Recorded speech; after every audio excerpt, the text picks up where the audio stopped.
The things they don't tell you about writing a cookbook, like how many dishes you're going to have to do and how much food is going to be in your freezer. Hey everybody, I am Sherry Lip. I am the founder of Happy Gut for Life, and I wrote an SCD cookbook. It's actually my second SCD cookbook, but the first one I wrote was over 10 years ago now. So I have recently just published Don't Skip Dessert Volume 2, and I wanted to show you a little bit about it.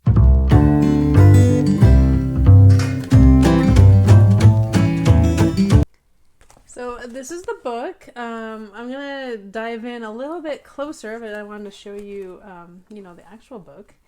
And it is called Don't Skip Dessert Volume 2, as I said, and it is 100% SCD recipes. They are all grain-free, gluten-free, made without refined sugar, so, people following other grain-free diets can use it, and paleo. Not every recipe is paleo as written, but I actually put in a substitution guide. I have a guide in the back that shows you which recipes have no eggs, no dairy, and no nuts, because those are the things I get asked for probably the most, especially egg-free. One thing I do want to highlight is the differences between the print version and the Kindle version. So the print version has very different formatting. So there's the recipe there on one side, and then full color picture with a little writing about it on the other side. So, and you can see from the Kindle version here, which I'll show you, it's just more straightforward. So that's another thing about writing a cookbook, is that formatting for Kindle and formatting for books can be very different. If you have, a lot of like formatting, I really wanted my formatting to be, to look nice for a print book, but this kind of formatting did not work for Kindle at all. So my goals with this book are to, and I'll put in the close-up here, my goal for this book was to be easy to read. So have you ever been cooking and like you have the cookbook open on like your cookbook stand or on the table or whatever, and you go to look and you're trying to, you're in the middle of it and you can't really, the print is too small. So it's hard to read, and so you're sitting there like, where am I? Or what is the direction? And you're trying to read it real fast and then get back to it. So I made it nice and big on the formatting.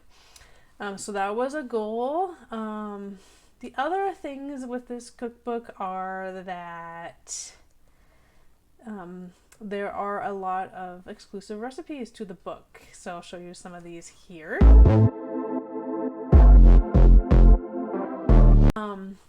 So there are some recipes that appear on my website, but I like having the recipes in a book.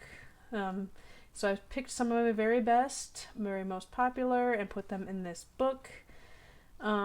Because honestly, when I'm cooking, I go and grab a book. I love having a book to look at when I'm cooking more than I like having it on my phone or the computer. Now I don't have a tablet, so you might like the Kindle version if you have a tablet that you're reading off of and can prop up. So that is why I have both. And as you can see with the Kindle version, I made it very, very easy to search and get to the different recipes. So I have all the recipes linked in the table of content of every single recipe, not just each section. So you can just see every recipe and click to it.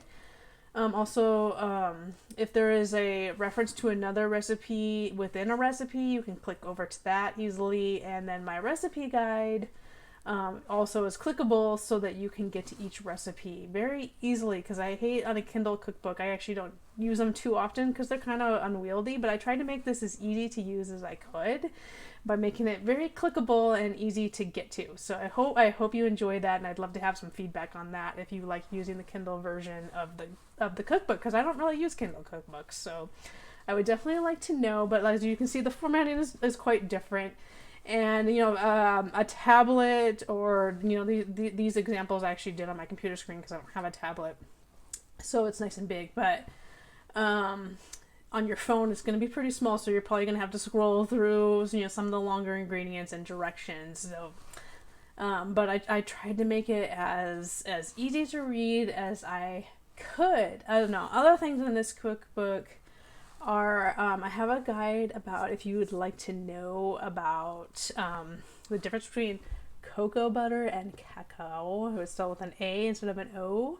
I have a description of what that is and how what that means and what the differences are and how you would use those in cooking. Also, how do you cook with those because they melt so easily. So I have a little bit about that in there. I have what it's like to cook with almond flour and my philosophy on baking with almond flour and why I kind of choose the sizes I do and the pans I do and to get the best results. And the other thing, I have a guide to like kind of some kitchen staples that you might like, need to use, and a guide to yogurt. So SCD yogurt is a big component to the SCD diet.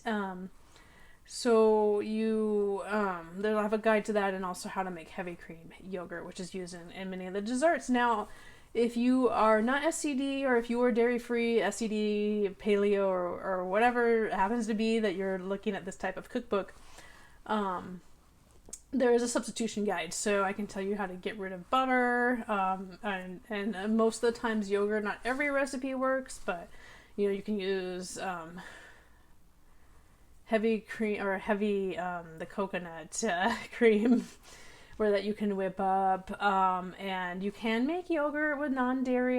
That's not something I'm super familiar with because I'm fine with dairy yogurt, but you can do it, and so you can use it in some of the recipes. It might not work for every single thing, but in general, most of the recipes are very, very adaptable. So that's my plan, was to make recipes that could be adapted for different dietary needs, since we are all different here and we're all probably doing this for different reasons.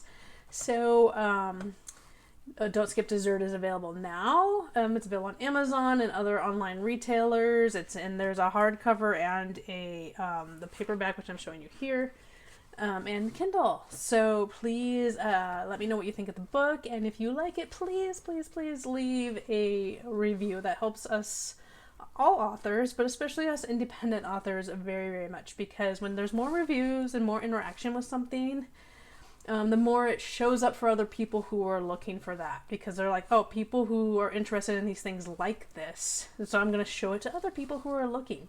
So that always helps us when we're publishing these specialty cookbooks, me and everybody else in this realm. If you could leave a review on where you bought it and on Goodreads, that just helps us so much. So thank you so much for watching, and I hope you enjoy a Don't Skip Dessert Volume 2.